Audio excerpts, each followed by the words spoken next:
Okay, so hi everyone. I am Rinaldo Balasanos from Group 2.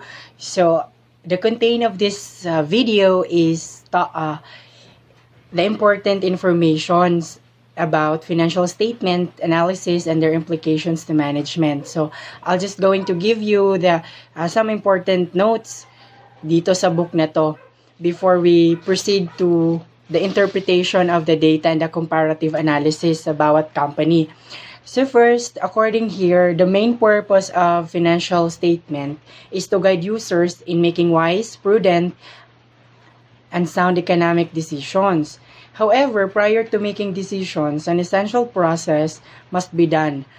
That is to make a thorough analysis of the information found in financial statements. So before we came up with the decision, the conclusion, we have to first consider the result found in our yearly financial statement analysis. So here, we will be talking about objective of financial statement and also some tips in analyzing financial statement.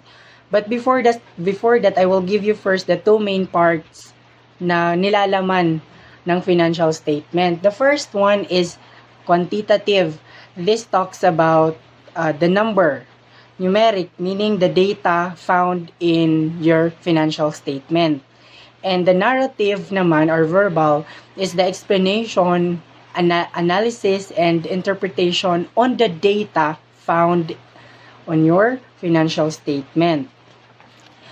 However, in addition, we have also to consider in making a credible financial statement analysis, it must be a byproduct of a good keen analytic mind to avoid erroneously data or results. So parang at least kung ikaw yung may-ari ng kumpanya na yon, you have to hire an employee who have a good keen analytic mind.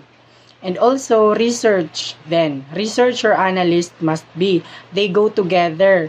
Have a good keen analytic mind of financial managers and also called researcher analyst, because before it goes down, your financial statement, before it will be submitted or finalized, lahat kinakalculate muna, lahat tinitingnan, baka may mali, baka may dapat i-improve, or baka may hindi na ilagay.